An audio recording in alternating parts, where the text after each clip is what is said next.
Howdy y'all, I'm Ice Gold, and team, we're here to rank all 21 gambits. So, every school has 3 gambit spells that they can use in advanced content and PvP for some big damage, and there are a number of hanging effects that each school uses to set them up. The gambits are based around the Rochambeau wheel, which I'll put on the right side of the screen, and their hanging effects follow a pattern. And this pattern involves synergy either with your main school, forward synergy with the opposite wheel, or reverse synergy with the opposite wheel. Meaning, like on a life, I would have a gambit with Fire's identity and with Storm's identity, as well as Life's own identity. There are Scions, which use same school identity, Onis, which use reverse school identity, and Jinns, which use forward school identity.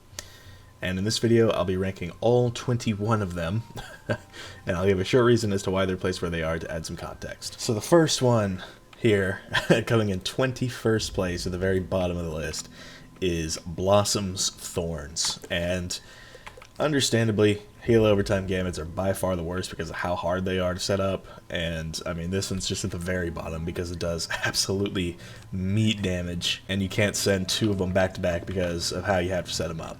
And at the moment, there are 0 spells that set up a Heal Overtime Gambit in 1 turn, so it's hard to get much use out of it. Coming in 20th, we have Tribunal Oni, and 2 of Balance's Gambits are a little rough because they require 2 of 2 different hanging effects to set up. And as you can see here, Oni uses 2 charms and 2 curses to get the double damage Gambit.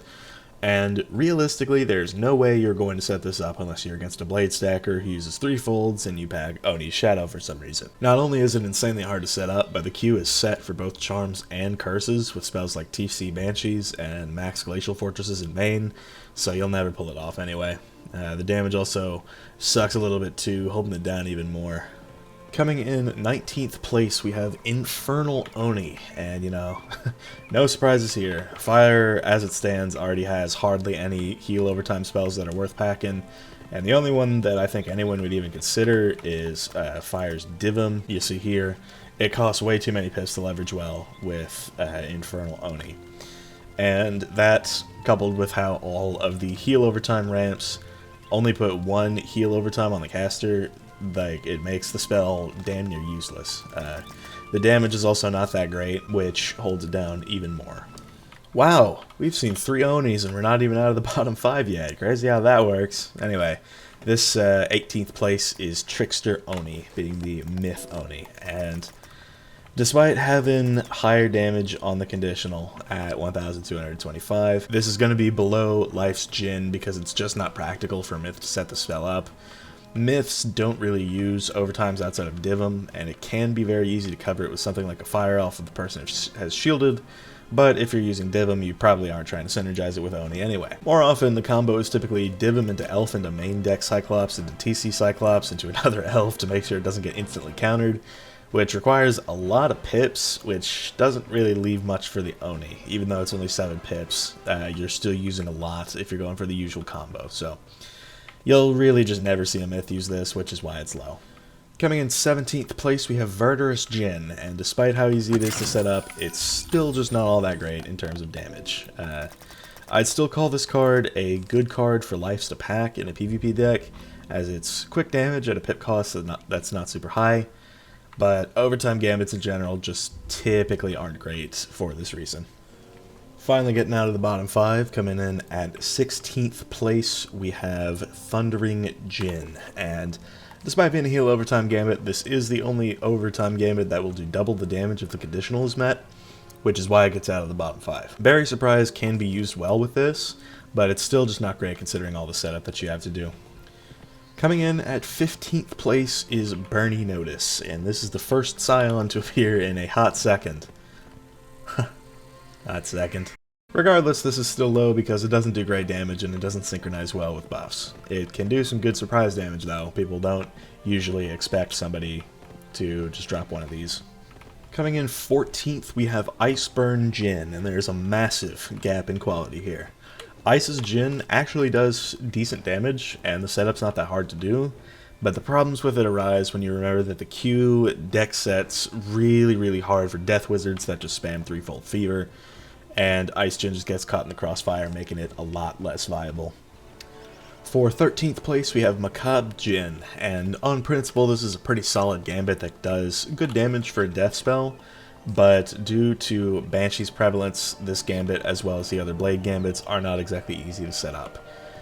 Death cannot synergize their blade spells as well as a school like Life can, which is why it falls a bit short. In 12th place, we have Niles' Knockout, and this is a fun one team. Typically, a balance will just burn spam you, never allowing you to reach the 11 pips needed for them to Psy on you, but occasionally you'll encounter a balance who will wait for you to hit 11 pips and then drop one of these on you under a bubble for like 3 to 4k free damage. And, you know, bonus points if you use it at max pips and P-serve it into a burn. It would be much higher for its surprise factor, but its pip cost really brings it down and out of the top half. Still though, if a balance is able to get this one off, it puts them at an absolutely massive advantage, and it's unfathomably hard for the other player to come back from that much of a health deficit.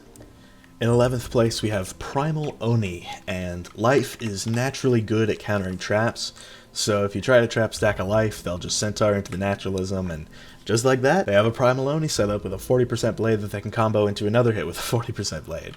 It does fall out of the top 10 because it's only really good against trap stackers, but it's absolutely a stacker's kryptonite. Banshee does hurt this as well, but against the schools you're usually using this on, they won't pack that in favor of having more offensive moves in their side decks.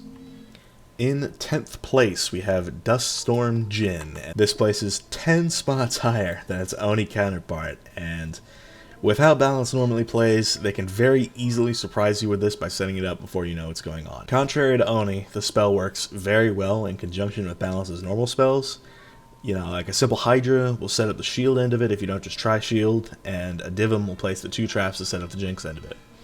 You could also synergize this with elemental buffs, as putting up 1 elemental blade and 1 elemental trap, obviously before the Divum, would make the Djinn conditional do an absolutely mind-bogglingly high amount of damage if you were to strike and pierce all their resist. You could even set this up in one turn if your opponent 3-folds you, because Evil Snowman will set up both the shield and Jinx ends of the Gambit, as you can see here, so you could literally just drop that on your head with no warning and get like 6k free damage from it. It's absolutely crazy, and I'm surprised I don't see more balances go for this, but the only problem is, those who know how to spot a setup for this spell will know how to counter it and will do so fast, which keeps this down.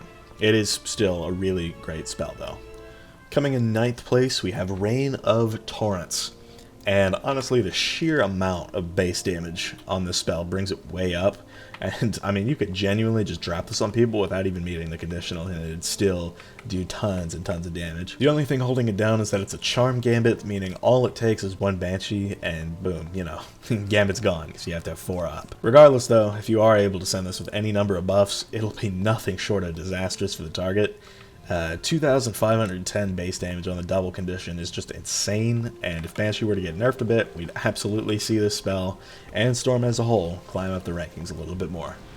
After another major jump in viability, we have the pride and joy of Trap Stack Ices Everywhere with our 8th place here. Trap Stack strats are what puts Everwinter Oni up, because it's very easy for an Ice to set this gambit up. There's really not much else to it than that. The only reason why it's lower is because it just doesn't do as much damage as the others. Coming in at number 6, we have Rigor Mortis, and this is the final curse gambit on the list, and Rigor Mortis tops off its category because of one factor: draining. This spell has the lowest base damage of all the curse gambits, but it's a very good comeback card. If you're able to pull it off, not only will you do a lot of damage, but you'll heal half of it with the drain, leading to the highest value you could possibly get on any gambit. If you silence someone for 4.8k, you'll gain 2.4k health back, and that adds up to a value of 7.2k, which is insane. You are now harder to kill, and your target is much closer to death because of it.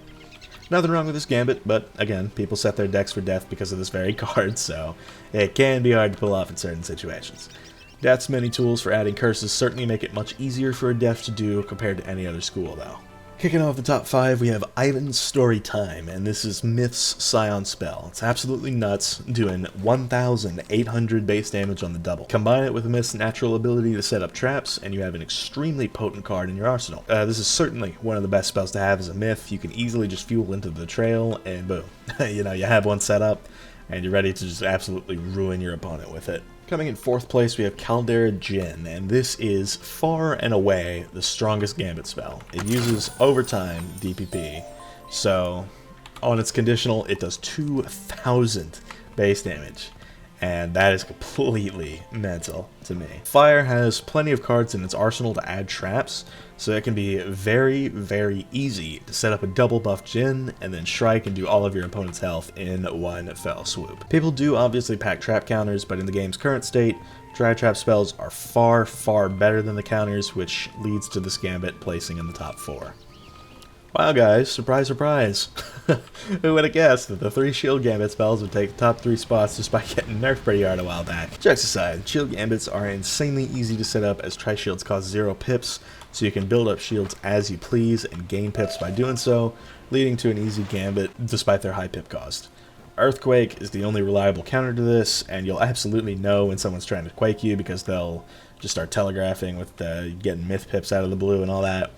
And the only thing differentiating these 3 in terms of where I am placing them is how much damage they do, so I'm sure at this point you can predict how the rest of the list is going to go. For Ice specifically though, Kelvin's Icy Gaze falls a little more because our offensive stats just aren't up to par. You can, however, easily strike into this and still do an absolutely massive amount of damage, and Ice is still one of the best schools when it comes to setting up buffs. For number 2, we've got Doomoni, and it's basically just what I said before, except that stats are better and the spell itself just marginally higher damage than Ice's Scion. And then, to absolutely nobody's surprise, we have Fantastic Jin, and yep, just gotta take a look at this monster of a card to know why there's never gonna be another number 1. So, as you can tell, the main determining factors here are how easy the Gambits are to set up, as well as how common and how good the counters are. If I also had to rank how useful each type of Gambit was, it would really be easy, and this probably showed across the ranking as a whole.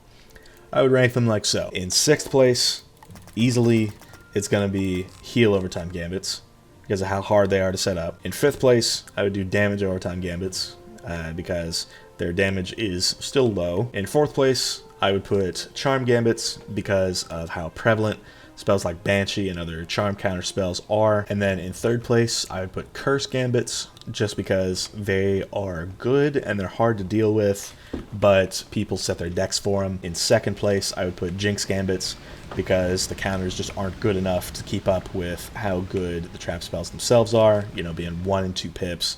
It's pretty easy to set these up, especially with a variety of tri-trap spells that you can use for it. And then, obviously, at the very top is going to be Shield Gambits, because, as aforementioned, the spell may cost 11 whole pips, but when you can just, you know, tri-shield for 0 pips, you can very easily set these up, and that is why they are still on top, even after a nerf. There are some pretty sizable jumps in there, mainly from damage overtimes to charms, and then charms to curses, and honestly from jinxes to shields too. Like that is a pretty sizable gap. Some schools just get the short end of the stick with their gambits. Life in particular gets hard screwed, as you saw. And ironically, Ice's gambits only fall in the top 3, but I'd still argue Life is a better school than us in PvP. Funny how that works. I have to re-rank all the counter matchups pretty soon here. But anyway, thank y'all for watching. I've been Ice Gold. Be sure to like, subscribe, and leave like 50 comments for the algorithm. And I'll see y'all later.